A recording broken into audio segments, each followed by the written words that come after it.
नमस्कार, मी पूजा. टॉक टाइममध्ये आपल्या सगळ्यांचं मनपूर्वक स्वागत. आजचा आपला विषय असणार आहे वैद्यकीय MBBS ॲडमिशनसाठी जे आपल्याकडे आज गेस्ट आलेले आहे सुदर्शन घेरडे यांच्याकडनं आज आपण सविस्तर या विषयावरचं मार्गदर्शन जाणून घेणार आहोत आणि याच विषयावर आपल्याला सविस्तर मार्गदर्शन करणार आहेत घेरडे सर. मला वाटतं सगळ्यात आधी आपण त्यांची थोडक्यात ओळख करून घेऊया, मग नेमका आजचा जो काही विषय आहे तो त्यांच्याकडनं सविस्तर जाणून घेऊया.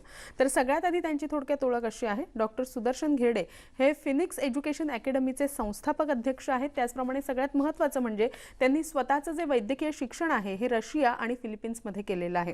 त्याचप्रमाणे स्वतः ते बाहेर शिकलेले असल्यामुळे त्यांच्याकडे इन्फॉर्मेशन आणि नॉलेज याचा सुरेख संगम जो आहे तो त्यांनी जमवलेला आहे. त्याचप्रमाणे अत्यंत स्वस्त दरात हजारो ग्रामीण आणि शहरी विद्यार्थ्यांना सुद्धा आतापर्यंत त्यांनी परदेशवारी घडवून आणलेली आहे. सगळ्यात महत्त्वाचं म्हणजे महाराष्ट्रभर नीट परीक्षा कशी पास व्हावी आणि त्यामध्ये सगळ्यात चांगला स्कोर कसा आणावा याबद्दलचं सुद्धा मोफत मार्गदर्शन जे आहे ते सर वेळोवेळी सगळ्यांना करतच असतात. त्याचप्रमाणे नीटचे सुप्रसिद्ध प्राध्यापक अभय सिंग व पुण्याचे प्रसिद्ध इंटरनॅशनल फायनान्स मार्गदर्शक पुरातन भारती यांच्या मार्गदर्शनाखाली त्यांची जी वाटचाल आहे ती आतापर्यंत सुरू आहे. आणि त्याचप्रमाणे सगळ्यात महत्त्वाचं, जर एखादा विद्यार्थी एलिजिबल असेल आणि परीक्षेत पास झाला असेल तर त्याला क्लासचे पैसे द्यायचे, अन्यथा नाही द्यायचे. तसंच आपल्या मुलाला 100% चांगला डॉक्टर बनवण्याची गॅरंटी सुद्धा ते नेहमी आपल्या मार्गदर्शनातून देत असतात. आणि सगळ्यात महत्त्वाचं म्हणजे त्यांनी परदेशवारी केलेली आहे, त्यामुळे या सगळ्याचं नॉलेज जे आहे ते त्यांच्याकडे भरपूर आहे आणि या सगळ्यामध्ये त्यांचं खूप मोठं मार्गदर्शन सुद्धा आहे. सर आपल्या स्टुडिओमध्ये आलेले आहेत. सगळ्यात आधी आपण त्यांचं स्वागत करूया आणि लगेचच आजचा नेमका जो काही सविस्तर विषय आहे तो त्यांच्याचकडनं सविस्तरपणे जाणून घेऊया. तर सगळ्यात आधी मला वाटतं आमच्या स्टुडिओमध्ये आपलं मनपूर्वक स्वागत. नमस्कार. खरं तर खूप महत्त्वाचा विषय आहे. मला वाटतं की वैद्यकीय MBBS ॲडमिशनसाठी नेमकं विद्यार्थ्यांनी कसं पुढे जायचं किंवा कसं पुढे यायचं हेच बऱ्याचदा विद्यार्थ्यांना माहिती नसतं आणि मला वाटतं याचबद्दलचं मार्गदर्शन वेळोवेळी तुम्ही तुमच्या व्याख्यानातनं करत असतात. तर मला हे जाणून घ्यायचं आहे तुमच्याकडनं की 100% डॉक्टर बनवण्याची हमी तुम्ही नेहमी विद्यार्थ्यांना देता आणि ही हमी सहसा कुणी देत नाही. तर काय सांगू शकता, नेमकं काय यामागचा उद्देश आहे आणि काय कारण आहे हे सगळं करण्याचं? काय मॅडम की मी सुरुवातीपासूनच ग्रामीण भागात शिकलेला विद्यार्थी आहे आणि मला एवढं माहीत झालं आहे की आजकाल पालकांची एवढी अवस्था बघून खूप वाईट वाटतं. पॅरेंट्स खूप स्ट्रेसमध्ये असतात विद्यार्थ्यांपेक्षा पण, आणि म्हणून मी पॅरेंट्स आणि विद्यार्थ्यांना एकच विनंती करतोय वारंवार की आपण 100% डॉक्टर व्हायचं जर ठरवलं तर तुम्ही इथंही होऊ शकता.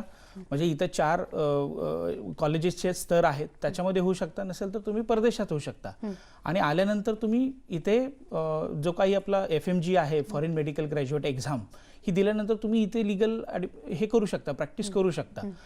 पण का पालक इथे करोडो रुपये खर्च करून पण परत मुलांना MD आणि MS मिळत नाही, मग परत स्ट्रेसमध्ये, म्हणजे पूर्ण लाईफ आपलं स्ट्रेसमध्ये न घालवता आपण नीटमध्ये चांगला अभ्यास केला आणि नीटमध्ये आम्ही अशी गॅरंटी देतोय, आम्ही क्लासेस चालू करतोय पुण्यामध्ये आणि त्याचं इन्फॉर्मेशन सेंटर सुद्धा आम्ही फ्लॅश करायला सांगितलं. तर तिथं आम्ही इन्फॉर्मेशन सेंटरमध्ये करिअर काउन्सिलिंग आणि क्लासेस असा तिन्हीचा 3C असा संगम आम्ही तिथं करणार आहोत. तिथे सगळेच क्लासेस, या कॉम्पिटिटिव्ह ज्या एक्झाम्स आहेत त्याचं सगळं मार्गदर्शन आणि स्वस्तामध्ये कसं तुम्ही MBBS परदेशात कराल आणि इथे सुद्धा नीटचा अभ्यास जर चांगला केला तर इलिजिबल झाला तरच तुम्ही पैसे द्या, नसेल तर पैसे सुद्धा देऊ नका, असा आमचा एक, म्हणजे आम्ही यावेळेस पे आफ्टर इलिजिबिलिटी, म्हणजे पात्र झाला तरच तुम्ही पैसे द्या, असं आम्ही क्लास चालू करतोय. असं पहिलं मॉडेल महाराष्ट्रात येत आहे. जसं तुम्ही आता म्हणालात की पे आफ्टर एलिजिबिलिटी, हे जी तुम्ही कल्पना राबवलेली आहे, मला वाटतं सगळ्यात महत्त्वाचं आहे की हेच तुम्ही का राबवलेलं आहे हे सगळ्यांना समजावून घेणं किंवा जाणून घेणं खूप महत्त्वाचं आहे.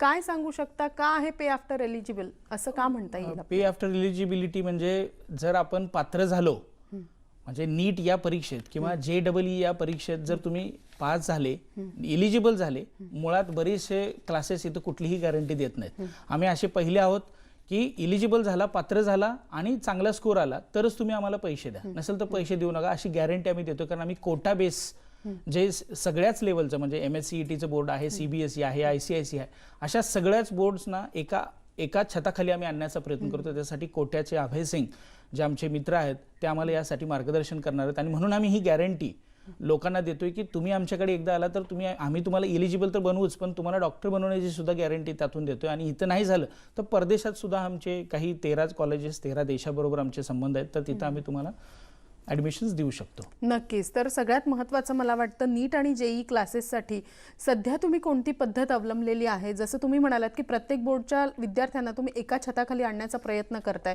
तर या सगळ्यासाठी नेमकी तुम्ही कशी पद्धत अवलंबलेली आहे ती आपल्या विद्यार्थ्यांना या कार्यक्रमाच्या सगळ्याच माध्यमातून क्लासेसमध्ये सीबीएसई पॅटर्नचा जो काही अभ्यास चालू आहे, तर आमच्याकडे कसं होतं की ग्रामीण भागामध्ये बोर्ड चालू आहे MSCET. मग MSCET आणि नीट ह्याचा संबंध आता जास्त राहिलेला नाही. MSCET म्हणजे पूर्वी MBBS BDS वगैरे ह्या सगळ्या गोष्टी त्यातून मिळायच्या, पण आता लोकांना ग्रामीण भागामध्ये ज्यावेळेस मी काम करतो त्यावेळेस मला असं जाणवलं की मुलांना अजून हेच माहिती नाही आहे की नीट दिली तरच आपण डॉक्टर बनू शकतो आणि MSCET दिली तर पॅरामेडिकल कोर्सेस आपण करू शकतो, हेच अजून लोकांना माहीत नाही. म्हणून आम्ही एक CBSE पॅटर्न NCERTची जी बुक्स आहेत त्याच्या आधारावरतीच आम्ही ह्याचा अभ्यास करतोय आणि कोटा पॅटर्न हा पूर्ण भारतभरामध्ये फेमस आहे आणि त्यांच्याच मार्गदर्शनाखाली अभय सिंग या प्रोफेसर आहेत, त्यांच्या मार्गदर्शनाखाली आम्ही हे पद्धत अवलंबतोय की पे आफ्टर एलिजिबिलिटी. आणि त्यामधून आम्हाला गॅरंटी आहे की आम्ही ज्यावेळेस ती मुलं घेऊ त्यांना आम्ही 100% इलिजिबल बनवू आणि जर 100% म्हणजे 99% आम्ही प्रयत्न करू, 1% राहिला तर तो त्यांनी पैसे नाही दिले तर चालेल, पण त्याला आम्ही इलिजिबल केल्याशिवाय सोडणार नाही. असं म्हणजे थोडक्यात आम्ही ते पॅटर्न अवलंबतोय. नक्कीच. डॉक्टर, दुसरी गोष्ट अशी आहे की प्रत्येक वेळेला असं ऐकायला मिळतं की वैद्यकीय शिक्षणासाठी तुम्हाला परदेशातच जाणं आवश्यक आहे किंवा तिथेच तुम्हाला वैद्यकीय शिक्षण चांगलं मिळू शकतं. असा का अट्टहास असतो प्रत्येकाचा, काय सांगू शकता? नाही, असा अट्टहास करण्यापेक्षा मला असं वाटतं की आपले जे महाराष्ट्रातील किंवा भारतातील जे एज्युकेशन सिस्टीम आहे ती जगभरामध्ये सर्वमान्य आहे, तीच चांगली आहे असं मला वाटतं. कारण मी या देशाचा असल्यामुळे मला त्याचा अभिमान आहे. पण काही मुलांना त्या क्वालिटीचं शिक्षण मिळत नाही आणि आपले कॉलेजेस जे गव्हर्नमेंटचे कॉलेजेस त्याचा आणि परदेशातील कॉलेजचा विचार केला तर परदेशातील ह्यांचा जर आलेख बघितला तर तो थोडासा जास्त आहे, पण इथं गव्हर्नमेंटमध्ये मुलांनी शिकावं असा माझा आग्रह असतो. पण जर नाही झालं तर मग डीम्ड आणि प्रायव्हेट आणि सेमी प्रायव्हेटमध्ये जाऊ नका, त्याच्यापेक्षा तुम्ही परदेशात गेलेलं कधी उत्तम. तुम्ही तुमचा पैसा वाचवाल, वेळ वाचवाल आणि तुम्हाला एक इंटरनॅशनल ग्लोबली मेडिकल ह्याचा अभ्यास तुमचा होईल आणि ऑटोमॅटिक तुम्ही इथं आलं की इथे FMG देऊन तुम्ही इथे प्रॅक्टिस करू शकता. त्याचा काहीच म्हणजे असा संबंध नाही आहे की इथेच शिकायला पाहिजे असं काही नाही. पण इथं नाही मिळत असेल तर उगाच करोडो रुपये खर्च करण्यापेक्षा तुम्ही निश्चित परदेशामध्ये जा, स्वस्तामध्ये तुम्ही चांगले डॉक्टर व्हाल. एवढं मी मला वाटतं हे सगळ्यात तुम्ही महत्त्वाचं सांगितलं की इथे तुम्हाला सहज ऍडमिशन जर का मिळत नसेल तर तुम्ही नक्कीच एकदा तरी परदेशवारी करणं खूप आवश्यक आहे. त्याचप्रमाणे मला हे विचारायचं आहे, जसं मी तुम्हाला विचारलं की प्रत्येक जण सांगत असतं या कोर्समध्ये शिकवणार आहे की परदेशवारी तुम्ही करा एकदा तरी, तर मला हे विचारायचं आहे की परदेशवारी करण्याचे असे काही विशिष्ट प्रकारचे फायदे किंवा यापासून काही तोटे सुद्धा त्या विद्यार्थ्यांना होऊ शकतात का, काय सांगू शकता? अजून फायदे म्हणाल तर की कमी पैशामध्ये त्याचं MBBS होते, हा त्याचा मुख्य फायदा. म्हणजे पॅरेंट्स आणि विद्यार्थ्यांना पैशाचं काही देणं घेणं नसतं मुळात. पॅरेंट्स पहिलं खिशाचं विचारतात की कसं आहे, म्हणजे माझा मुलं तिकडे चाललाय तर खर्च किती होणार, हा पहिला क्वेश्चन त्यांचा असतो. पण standard of education, safety, food and accommodation ह्याची व्यवस्था सुद्धा आम्ही तिथं केलेली आहे. त्याच्यामुळे पॅरेंट्सनी एज्युकेशन स्टँडर्डवरती भर द्यावा. आजकाल म्हणजे 20 लाखापासून 40 लाखापर्यंत जे काही बजेट असतं मुलांचं, तर ते बजेट इथल्या कॉलेजच्या आणि इथल्या सिस्टीमपेक्षा कितीतरी मोठं बजेट इथल्या प्रायव्हेट आणि डीम्ड याचं असतं. त्याच्यामुळं मला असं वाटतंय की कमी खर्चामध्ये तुम्ही परदेशात जाताय आणि तिथून चांगले डॉक्टर बनवून येत आहे, हा खूप मोठा फायदा आहे आपला. इकॉनॉमिकली आपण हे करतोय, फेस करतोय.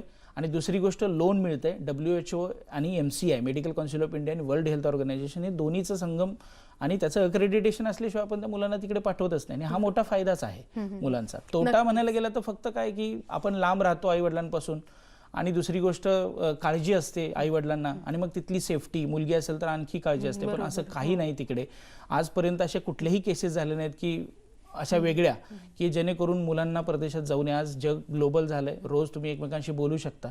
त्याच्यामुळे आज त्याकडे दृष्टिकोन बदलण्याची गरज आहे असं मला वाटतं. नक्कीच. त्याचप्रमाणे मला वाटतं की विद्यार्थ्यांना आणि पालकांना मुळात हेच माहिती नसतं की आपल्याला MBBS साठी परदेशात तर जायचंय, मात्र कशा पद्धतीनं जायचं किंवा कुणाच्या थ्रू जायचं. तर काय सांगू शकता, योग्य रीतीने जर का त्यांना यासाठी जायचं असेल परदेशात तर कशा पद्धतीनं जाणं आवश्यक आहे? मी पालकांना नेहमीच विनंती करत असतो आणि विद्यार्थ्यांनाही की इन्फॉर्मेशन आणि नॉलेज ह्याच्यामध्ये कुठेतरी ते गडबड करतायत. आणि इन्फॉर्मेशन ही आजकाल गुगलवरती अवलंबून आहे, गुगलवरती आहे. आज आपण इथं शो चालू आहे हे सगळ्यांना माहिती आहे. आज सगळीकडे प्रसारित झालंय, गुगल आहे, इंटरनेट आहे म्हणून हे सगळं शक्य आहे. पण नॉलेज ही वेगळी गोष्ट आहे. आणि मुलं आणि पॅरेंट्स इथंच ते गफलत करतात. जी लोक म्हणजे कन्सल्टंट म्हणून आज महाराष्ट्राभरात किंवा भारतामध्ये काम करत आहेत, ते ॲटलिस्ट कधीही जाऊन आलेले अशीच बरीचशी मिळतील. म्हणजे कोणाच्या तरी अंडर कोणतरी काम करत आहे. पण जे शिकून आलेली आहेत मुलं, जे शिकून इथं सक्सेसफुल डॉक्टर झालेले आहेत, त्यांच्याशी एकदा त्यांनी बोलावं. फर्स्ट इयरला कोण गेले, सेकंड इयरला कोण गेले, ॲटलिस्ट 6th इयर करून किंवा कोर्स पूर्ण करून इथे FMGची एक्झाम देऊन इथं कुठे MD आणि MSला कुठे ॲडमिशन मिळालंय का, किंवा इथे कोणी प्रॅक्टिस करतंय का, याची पूर्ण माहिती घेतल्याशिवाय तुम्ही त्या कॉलेजला ॲडमिशन करू नये. रशियामध्ये असे हजारो कॉलेजेस आहेत, फिलिपिन्समध्ये असे शेकडो कॉलेजेस आहेत. पण म्हणून कुठल्या तरी कॉलेजला कोणतरी गेलंय शेजारचं म्हणून तिकडे जायचं, तर मला हे पैशाच्या वर अवलंबून, म्हणजे तिथं स्वस्त आहे, इथे आता स्वस्त आहे तिथली गोष्ट आजकाल दगड सुद्धा स्वस्त भेटत नाही. मग तुम्ही असं का विचार करताय की कॉलेज स्वस्तात भेटायला पाहिजे? मग मुलाचं स्टँडर्ड ऑफ एज्युकेशन त्याच्यावरच अवलंबून आहे. आणि आपण एवढा वेळ आणि पैसा जर देत असू तर या गोष्टींची खबरदारी तुम्ही घेतली पाहिजे की तुम्ही त्याची पूर्ण चौकशी करा. गुगल आणि कॉर्पोरेट ऑफिसमध्ये जाऊन तुम्ही ॲडमिशन करू नका. जी मुलं शिकलेली आहेत, आता मी स्वतः परदेशात शिकलेलो आहे. रशियामधलं एक्सपोजर मला मिळालंय 6 वर्ष, इकडे 4-5 वर्ष मी MD केलंय. त्याच्यामुळे मला दोन्हीकडचा अंदाज मला माहिती आहे की नेमकं कुठे कुठल्या स्टुडंटला पाठवायचं आहे. मुलगा आला की मला समजतं की ह्याची काय एलिजिबिलिटी आणि ह्याला कुठं पाठवलं पाहिजे आणि हा कुठं टिकेल. तर याचा संगम कुठंतरी ह्या सगळ्या कन्सल्टंटनी केला पाहिजे असं मला वाटतं. नक्कीच. त्याचप्रमाणे दुसरी एक महत्त्वाची गोष्ट, माहिती नाही, आपण याला समज म्हणू शकतो की गैरसमज. बऱ्याचदा असं म्हटलं जातं की मला तर परदेशात जाऊन MBBS करायचंय, मात्र मला इंग्लिश येत नाही, किंवा मग मी ग्रामीण भागात आहे, मग मी कसं जाऊ परदेशात, किंवा मग मी परदेशात जाऊन MBBS कसं करू. या कार्यक्रमाचा मला वाटतं उद्देशच हा असा आहे की हे जे समज गैरसमज आहे ते कुठेतरी आपल्याला दूर करायचे. काय आता ग्रामीणमध्ये स्वतः मी ग्रामीणमध्ये होतो, मी BSc केली आणि BSc पर्यंत मला कम्युनिकेशन इंग्लिश येतच नव्हतं. आणि कम्युनिकेशन इंग्लिश आणि आपलं जे शिकण्याचं इंग्लिश आहे, जसं आपला 12वीचा विद्यार्थी इंग्लिशमध्ये शिकतो सायन्समधला, म्हणून काय त्याला इंग्लिश बोलता येत नाही म्हणून त्यांनी परदेशात जाऊ नये असं माझं कधीच म्हणणं नसतं. मी BSc झालो होतो तरी सुद्धा मला इंग्लिश येत नव्हतं. मी तिथे गेल्यानंतरच इंग्लिश शिकलो. म्हणजे चाऊस डिक्शनरी होती आणि त्या चाऊस डिक्शनरीचा आधार घेत मी इंग्लिश बोलायला शिकलो. तर त्या इंग्लिश बोलण्याचा आणि शिकण्याचा मला वाटतं जास्त संबंध येत नाही जोपर्यंत तुम्हाला 12वी सायन्समध्ये तुम्ही चांगलं, तुम्हाला कन्सेप्ट क्लिअर झालेले आहेत आणि पुढे तुम्ही शिकू शकता. तर इंग्लिशचा मला वाटतं काही संबंध इथं येत नाही. पण इंग्लिश स्पीकिंग कंट्रीमध्ये जावं असा माझा आग्रह असतो. नक्कीच. त्याचप्रमाणे सगळ्यात महत्त्वाचं असतं म्हणजे परदेशात जायचंय, मग माझ्याकडे कोणकोणते डॉक्युमेंट्स असणं आवश्यक आहे, याबद्दल सुद्धा बरेच समज आणि गैरसमज असतात की हे आहे माझ्याकडे किंवा हे नाही.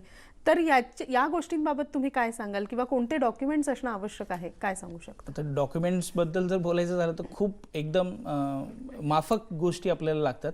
पहिला म्हणजे पासपोर्ट असल्याशिवाय, म्हणजे मी या इंडियन याचा एक मी हे आहे, जसं आधार कार्ड आहे तसं आजकाल पासपोर्ट मिळायला लागलाय. तर पासपोर्ट आपण एकदा झाला की तुमची बाकीची सगळी डॉक्युमेंट तुमच्या घरीच असतात. जसं 10वीचं मार्कलिस्ट आहे, 12वीचं मार्कलिस्ट आहे, आपला दाखला म्हणजे त्याला आपण बर्थ सर्टिफिकेट म्हणतो, ते इंग्लिशमध्ये असायला पाहिजे. तर तुम्ही कॉर्पोरेशन एरियामध्ये राहत असाल तर ते ऑटोमॅटिक इंग्लिशमध्ये आहे, त्याच्यामुळे त्याचाही काही संबंध येत नाही. बँक स्टेटमेंट लागतं ज्याच्यामध्ये 1-2-3 लाख रुपयाचा बॅलन्स असावा, एवढंच माफक असतं सुरुवातीला. पण त्याचा बाऊ होतो आणि त्यांना वाटतं की परदेशात जायचं म्हणजे खूप काही करावं लागतं. तर बाकीचा जो डॉक्युमेंटचा पार्ट आहे, रेड रिबन करणं आहे, ते डॉक्युमेंट्स व्हेरीफाय करणं आहे, ते सगळं, आणि विजाची अपॉइंटमेंट घेणं, तिथे गेल्यानंतर विद्यार्थ्यांना रिसीव्ह करणं, तिथे एनरोलमेंट करणं, हे सगळं आमची रिस्पॉन्सिबिलिटी असते. त्याच्यामुळे मुलांनी ह्याच्यामध्ये जास्त लक्ष न घालता हे माफक गोष्टीवरती लक्ष द्यावं. नक्कीच. मला वाटतं या विषयावर आपण अजून सविस्तर बोलूया, विद्यार्थ्यांना आणि पालकांना सुद्धा मार्गदर्शन करूया. मात्र एका छोट्याशा विश्रांतीची वेळ झाली आहे, लगेचच भेटतोय. तुम्ही कुठेही जाऊ नका, पाहत राहा टॉक टाइम.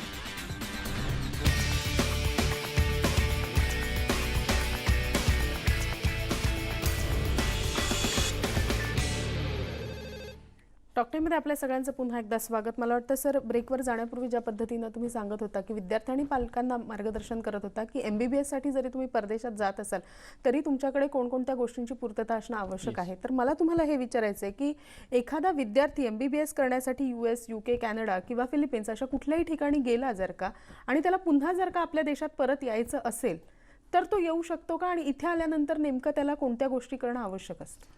आता कसं आहे, या देशांमध्ये जर आपण गेलो, परदेशात जाणं आजकाल 2002 पासून खूप इझी झालं आहे.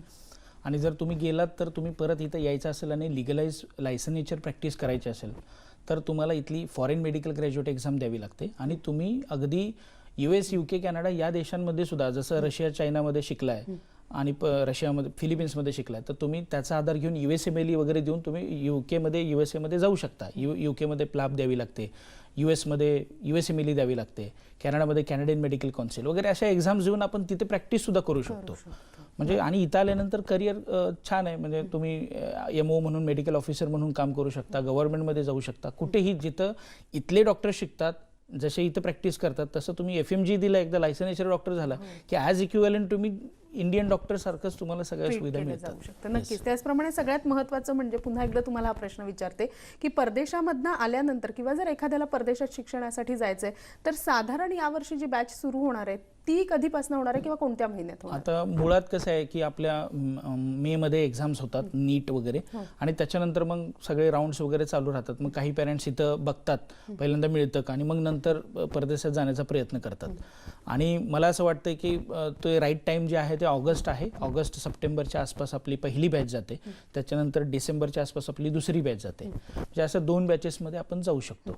नक्कीच. दुसरी एक गोष्ट म्हणजे परदेशात जात असताना विद्यार्थ्यांना साधारणपणे कोणत्या गोष्टींची काळजी घेणं आवश्यक आहे आणि जर का तिथे जाऊन कोणते नवीन बदल झाले असतील तर मग त्यांनी त्यासाठी काय करणं आवश्यक आहे किंवा तुम्हाला कॉन्टॅक्ट कसा करावा साधारणपणे? आता इथून जाताना मी मगाशी सांगितल्याप्रमाणे की राईट पर्सन, नॉलेजेबल जो पर्सन आहे त्याच्याकडे तुम्ही जाऊन ती पूर्ण माहिती घ्या. इंटरनेट व्हिडिओज वगैरे हा इन्फॉर्मेशनचा पार्ट येतो आणि नॉलेज हे कसं आहे की एक्सपिरियन्सनी मिळतं. आणि मगापासून तेच सांगतो की इन्फॉर्मेशन आणि नॉलेज हे वेगवेगळ्या 2 गोष्टी आहेत आणि त्याच्यामुळं नॉलेजवरती भर द्या.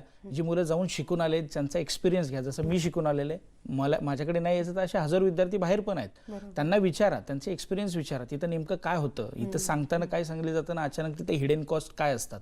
तर ह्या हिडन कॉस्ट आपल्याला समजल्या पाहिजेत. नाहीतर काय होतं, माझा पॅरेंट्स मिडल क्लास लोकच याचा विचार जास्त करतात असं मला जाणवलंय. आणि मग तिथे गेल्यानंतर अचानक जे खर्च येतात तर ते नंतर आपण ते पेलू शकत नाही. आणि त्याच्यामुळे त्याचा पूर्ण अभ्यास केल्याशिवाय आणि त्याचं नॉलेज घेतल्याशिवाय, information is different part, again knowledge तुम्ही घ्या आणि त्यानंतरच तुम्ही परदेशात जाण्याचा प्रयत्न करा. नक्कीच. यालाच अनुसरून मी तुम्हाला एक प्रश्न विचारते की त्या एखाद्या विद्यार्थ्याला जर योग्य इन्फॉर्मेशन हवी असेल आणि त्याला जर तुमच्याकडे यायचं असेल ही योग्य इन्फॉर्मेशन घेण्यासाठी तर साधारण या विद्यार्थ्याने तुमच्याकडे कसं पोहोचायचं आणि तुम्ही त्याला कशा पद्धतीने इन्फॉर्मेशन देता? नंबर्स पुढे दिसत आहेत त्याच्यावरती त्यांनी पहिल्यांदा कॉन्टॅक्ट करावा, अपॉइंटमेंट घ्यावी. आमचे 3-4 काउन्सिलर आहेत, म्हणजे क्लासेससाठी वेगळे आहेत. अगदी आपण फायनान्सचा क्लास पण चालू करतोय. आज शेअर मार्केटची अवस्था अशी झाली आहे त्याच्यामुळे आपण तोही क्लासेस, म्हणजे मी तुम्हाला सांगितलं की 3C सोल्युशन, करिअर, काउन्सिलिंग आणि क्लासेस, या तिन्हीचा संगम आम्ही सातारा रोडवरती हुंदाईचं शोरूम आहे कोठारी, त्याच्या बाजूला आम्ही इन्फॉर्मेशन सेंटर तयार केलं आहे. आणि त्याच्यामध्ये तुम्ही कधीही आम्हाला या भेटा, त्याची पूर्ण माहिती, नीटबद्दलची माहिती, क्लासेसबद्दलची माहिती, करिअरबद्दलची माहिती आणि अन्य कोर्सेसची सुद्धा माहिती तिथं आपण देणार आहोत. पण आमचा फोकस हा फायनान्स, नीट क्लासेस आणि JEE क्लास, जे 8वी, 9वी, 10वी आणि 11वी, 12वी असं आपण करतोय. म्हणजे 8वी पासून त्यांचा बेस तयार करणं गरजेचं आहे. आणि म्हणून आम्ही ते इन्फॉर्मेशन सेंटर तिथं बनवलंय ज्याच्यामध्ये आम्ही मुलांना घडवू शकतो. आणि तो एक वसा घेऊन आम्ही ती सुरुवात केली. आणि पे आफ्टर एलिजिबिलिटी जो मगापासून मी विषय सांगतोय तर ती आम्ही अवलंबतोय. त्याच्यामुळे आमच्याकडे जास्त रिस्पॉन्सिबिलिटी आहे की मुलाला कसं घडवलं पाहिजे आणि तो कसा पुढे गेला पाहिजे, याचाच आम्ही ध्यास यापुढून. दुसरी एक महत्त्वाची गोष्ट अशी आहे सर की ज्याला नीटची एक्झाम द्यायची आहे त्याने साधारण कोणत्या वयापासून या सगळ्याचा अभ्यास करणं महत्त्वाचं आहे हे सुद्धा विद्यार्थ्यांना कळणं खूप आवश्यक आहे. तेच म्हणून मी सांगितलं की 9वी पासून, 9वीला आपल्याला सोशल सायन्स हा विषय असतो, सायन्स हा विषय असतो, विज्ञान 1 आणि 2, तिथून त्याची सुरुवात केली पाहिजे. आणि बऱ्याचशा क्लासेसनी ती सुरुवात केलेली आहे. आणि ही आनंदाची गोष्ट आहे की त्या आम्ही अवलंबणार आहोत. अभय सिंग प्राध्यापक जे अभय सिंग आहेत त्यांच्या मार्गदर्शनाखाली आम्ही ते चालू करतो, जे कोट्याचे आहेत. आणि आम्हाला विश्वास आहे की कमी स्वस्त दरामध्ये आम्ही त्यांना नीट्सचे क्लासेस आणि JEE क्लासेस आणि फायनान्सचे क्लासेस देण्याचा आमचा प्रयत्न आहे. नक्कीच. त्याचप्रमाणे दुसरी एक महत्त्वाची गोष्ट जशी तुम्ही मगाशी म्हणाला होतात की विद्यार्थी असतील किंवा पालक असतील, सगळ्यात पहिल्यांदा म्हणजे की आपल्या देशात आपल्याला ॲडमिशन मिळतंय की नाही याची वाट बघत असतात आणि त्यानंतर ते बाहेरच्या देशात जात असतात आणि तोपर्यंत तिथल्या बॅचेस फुल झालेले असतात. तर मला वाटतं कधी हे सगळं करणं आवश्यक आहे, म्हणजे जर का त्यांना परदेशात जायचं असेल तर त्यांनी देशात ॲडमिशन जूनच्या पहिल्या आठवड्यापासून याची सुरुवात त्यांनी करावी. मुलांना त्यांनी आत्ताही सांगू नये की मी तुझ्यासाठी असा काहीतरी प्रयत्न करायला लागलोय, जसं परदेशात जाण्यासाठी मी तुझा प्रयत्न, म्हणजे मी प्रयत्न करतोय. मुलगा काहीच बोलत नाही, पॅरेंटचं चाललेलं असेल. ते जर त्याला कळालं नीट परीक्षेच्या अगोदर तर नीट परीक्षेमध्ये तो पूर्ण लक्ष देऊ शकत नाही. आणि म्हणून मला पॅरेंट्सना परत एकदा सांगायचं की जर तुम्ही मुलांना परदेशात पाठवत असाल, जसा विचार करत असाल, तर त्याला पहिली नीटची एक्झाम देऊ द्या आणि नीटच्या एक्झाम नंतर त्याला मग हा ऑप्शन द्या. नसेल तर त्याचं गफलत होऊ शकते आणि तो मग विचार करू शकतो की काय मला परदेशात तर भेटू शकतं, पण परदेशात जाण्यासाठी सुद्धा नीट इलिजिबिलिटी हा पॅटर्न लागू झालाय 2017-18 पासून. त्याच्यामुळं त्याला कमीत कमी इलिजिबल तर होऊ द्या आणि मग आपण त्याला परदेशात पाठवू शकतो. नाही तर मुलं गफलत करतात की पप्पा तर बघायला लागलेत ऑलरेडी परदेशात जाण्यासाठी, मग मी कशाला अभ्यास करू, अशी गफलत होऊ शकते. नक्कीच. त्याचनंतर दुसरी एक सगळ्यात महत्त्वाची गोष्ट म्हणजे जसं तुम्ही मगासपासून म्हणताय की पे आफ्टर एलिजिबल, ही कन्सेप्ट नेमकी काय आहे किंवा ही कल्पना का सुचली तुम्हाला, पुन्हा एकदा काय सांगू शकता? त्या कल्पनेमुळं आमच्यावर त्याचा भार येतोय. आम्हाला त्याच्यामध्ये इम्प्रूव्हमेंट करण्याची गरज म्हणजे लागणार नाही जर आम्ही असा ऑप्शन मुलांना देऊ की पे आफ्टर एलिजिबिलिटी. म्हणजे आपण त्यांच्याकडनं जर पैसेच घेणार नसू, जर इलिजिबल नाही झाला तर मी ते पैसे घेण्यासाठी माझा प्रयत्न राहील आणि स्टँडर्ड ऑफ एज्युकेशन त्याचं वाढवण्यासाठी, त्याचं बेसिक नॉलेज वाढवण्यासाठी आम्ही प्रयत्न करू. आणि तरच तो आमच्याकडे, जर दुसरी मुलं पण आमच्याकडे येतील जे एकदम बेस लेवलला आहेत आणि त्यांना नीट म्हणजे हेच काही माहिती नाही, जसं 11वीमध्ये गेला तरी त्याला माहिती नाही, 12वीत गेला तरी माहिती नाही. ही ग्रामीण भागातली अवस्था आहे आणि त्या अवस्थेलाच एक फाटा देऊन आम्ही असा प्रयत्न करतोय की पे आफ्टर एलिजिबिलिटी, पात्र झाला तरच पैसे द्या, नसेल तर पैसेच देऊ नका आम्हाला. मग फ्री तर मी शिकवणार नाही, मग फ्री शिकवायचं असेल तर मला त्याला इलिजिबल करणं हे माझ्यासाठी कर्तव्य आहे आणि ते कर्तव्याची जबाबदारी आमच्यावर यावी म्हणून आमचा हा प्रयत्न आहे, बाकी दुसरं काहीच नाही. नक्कीच. भारतात केलेलं MBBS आणि विदेशात केलेलं MBBS यामध्ये नेमका काय फरक असू शकतो किंवा तिथलं MBBS जे आहे ते जास्त उच्च ठरू शकतं का, काय सांगू? तिथलं एज्युकेशन कसं आहे, क्लिनिकल जे एक्सपोजर आपण म्हणतो, hands on practice, clinical exposure, म्हणजे हॉस्पिटलमधलं जे एक्सपोजर आपल्याला मिळतं ते परदेशामध्ये जास्त मिळतं. आणि इथे उलटी परिस्थिती, आपल्याकडे बेसिक पहिलं क्लिअर केलं जातं. इंडियामध्ये गव्हर्नमेंट कॉलेजचा विषय बोलतोय मी, प्रायव्हेट, सेमी प्रायव्हेट आणि डीमचा विषयच बोलत नाही मी. गव्हर्नमेंटमध्ये शक्यतो मुलांना बेसिक नॉलेज म्हणजे पुस्तकी नॉलेज जास्त दिलं जातं आणि एकदा पुस्तकी नॉलेज तुम्हाला झालं की मग तुम्हाला हॉस्पिटलमध्ये पाठवलं जातं. इथे परदेशामध्ये पहिल्यांदा तुम्हाला बेसिक नॉलेज दिलं जातं आणि त्याच्यानंतर तुम्हाला डायरेक्ट एक्सपोजर, क्लिनिकल एक्सपोजर दिलं जातं. या दोन्हीचाही संगम मी म्हणत नाही की हे वेगवेगळ्या सिस्टीम्स आहेत. त्या सिस्टीममध्ये तिकडची सिस्टीम ही US बेस्ड सिस्टीम असल्यामुळे त्यांना प्रॅक्टिकल म्हणजे आमचं एज्युकेशनच मुळात इंजिनिअरिंग आणि मेडिकलचं हे तंत्रज्ञान असं तंत्र शुद्ध असं आहे. म्हणजे जर तुमच्या प्रॅक्टिकल नसेल तर तुम्ही हे काहीच करू शकत नाही. म्हणून तिकडे प्रॅक्टिकल आणि नॉलेज ह्याचा पुस्तकी नॉलेज ह्याचा संगम असतो आणि इकडे पहिलं पुस्तक नॉलेज आणि नंतर after your course they give the chance practical. त्याच्या अगोदर तुम्हाला कोणत्याही पेशंटला हात लावण्याची सुद्धा जबाबदारी ते देत नाहीत आणि इकडे दोन्ही असतं. नक्कीच. मला वाटतं ज्याला MBBS करायचं आहे आणि सगळ्यात महत्त्वाचं म्हणजे ज्याला परदेशातनं MBBS करायचं आहे त्यांनी एकदा तरी तुम्हाला येऊन भेटणं किंवा तुमच्यासारख्या तज्ज्ञांचं मार्गदर्शन घेणं खूप आवश्यक आहे. तुम्ही इथे आलात आणि खूप छान मार्गदर्शन आमच्या विद्यार्थ्यांना आणि पालकांना केलं. आपले मनपूर्वक आभार. नमस्कार. टॉक टाईममध्ये आज आपण इथेच थांबतोय. ताज्या बातम्यांसाठी तुम्ही पाहत राहा न्यूज 18 लोकमत.